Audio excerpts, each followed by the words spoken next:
Welcome to Groups This Week. As a church, we exist to help all people become fully devoted followers of Jesus.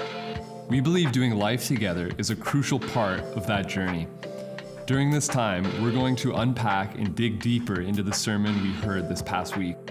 Let's dive in as we continue to grow in our faith, knowledge, and love of Jesus together. Hey everyone, welcome to Group's video this week, and welcome David to the film room. Thanks, good to be here. So we started our Romans series this past weekend, and we're journeying through this book for kind of the spring. Yep. And as we did an intro this weekend, David, maybe the first question that we should be asking is like, hey, why are we doing this particular book as a church? Yeah, that's a question I asked myself many times when I was preparing for this sermon, because Romans is a hard book. Like I've always found the book of Romans somewhat difficult. But because it's difficult and because it's in the Bible, we should study it. And so that's one of the reasons why we're doing this series.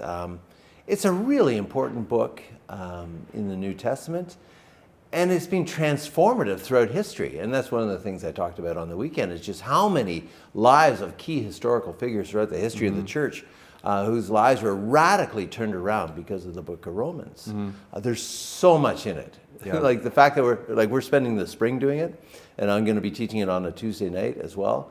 But still, we're just touching the tip of the iceberg, right? There's so much more in this book, so it's going to be a fun adventure. Yeah, and I really appreciate how we did the Jonah series back in the fall. Now we're going through Romans. I think this is just one way of increasing our biblical literacy. Absolutely. As a congregation, right? Yeah. So excited for this series.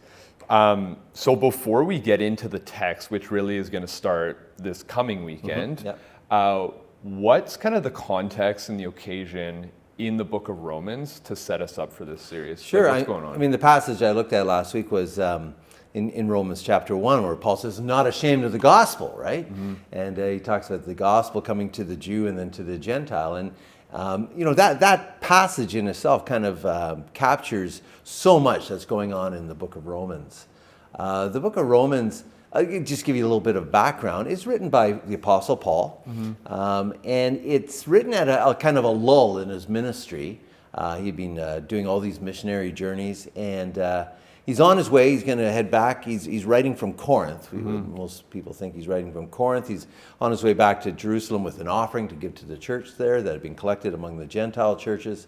But Paul's got an idea, right? He's a missionary, right? He's like, man, who do I need to reach? Well, I'll go to the ends of the earth. And at that point, people didn't know about Winnipeg, so that wasn't the ends of the earth. So the ends of the earth was Spain, right? Yeah. And so he's thinking, okay, I'm going to reach Spain.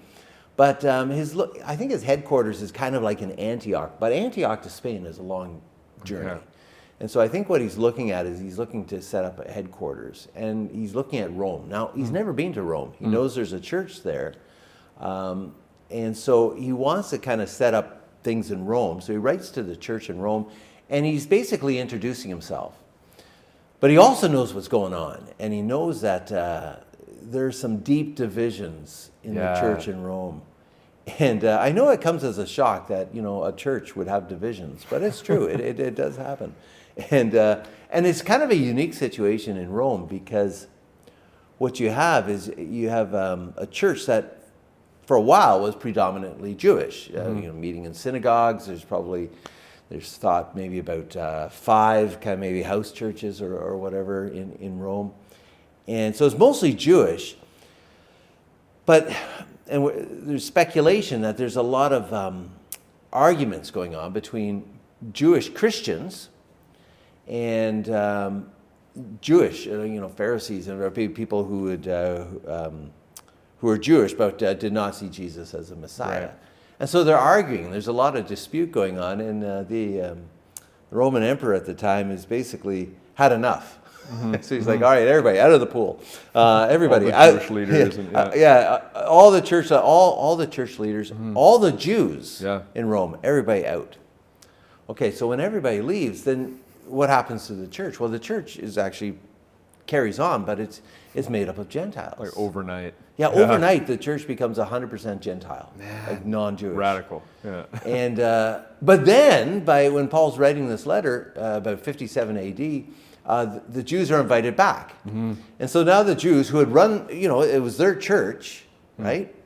The Jewish Christians, they come back, and the church is filled with Gentiles, Greeks, people from all different backgrounds, barbarians, and the Jews come back, and the Jews have a certain way of doing things. Jewish Christians have a certain way of doing things. You get these Gentile Christians going, hey man, we believe in freedom, baby. And the Jews are like, no man, we see, the Old Testament law still has a role, and so there's conflict. Mm-hmm.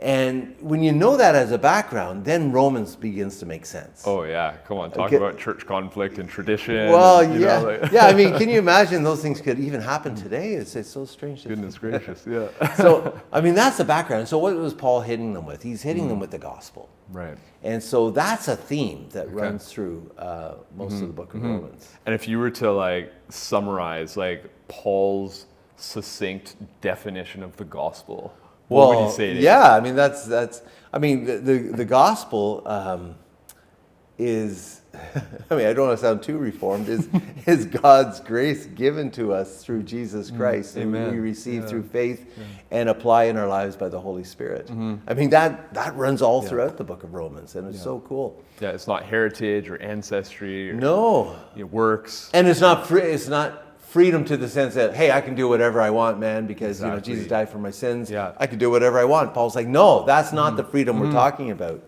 And so he's kind of going back and forth between the two different groups.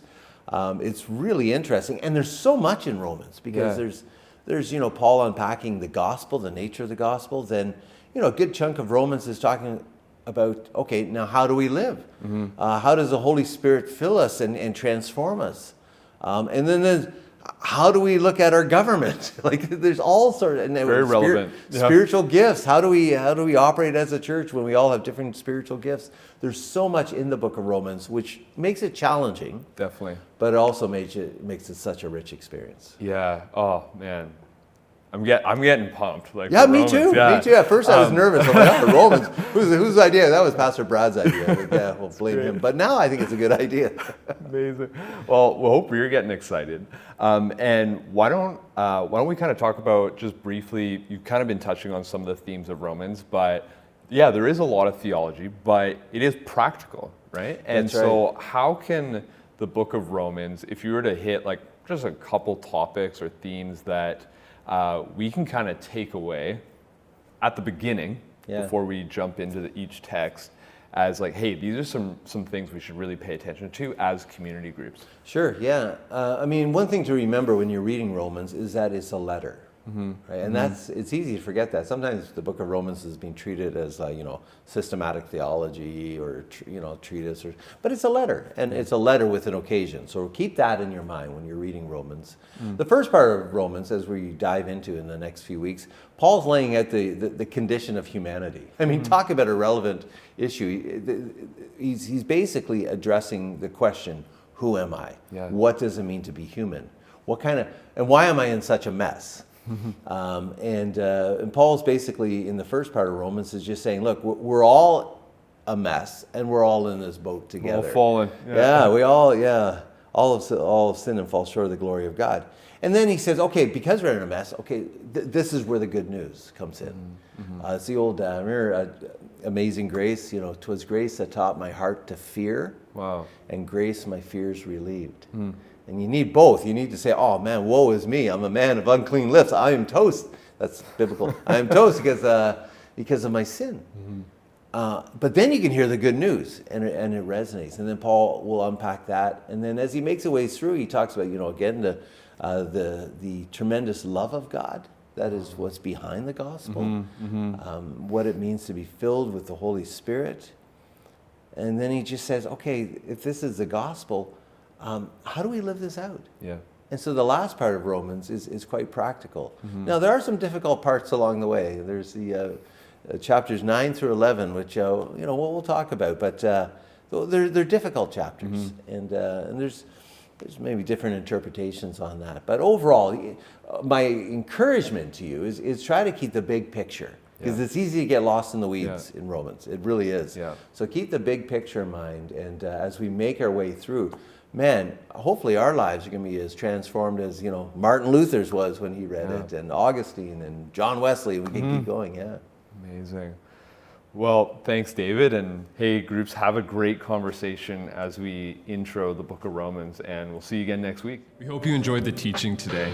If you're wanting to follow along with our community group's discussion guide with your group, you can head to cachurch.ca/media, where you can find the discussion guide. Not only are there questions there related to the sermon, but there's also prayer prompts that relate to the passage or the topic that we were talking about, and practices that you can, on an individual level or a group level, begin integrating into your life to not only bring this knowledge into your mind, but to begin living it out.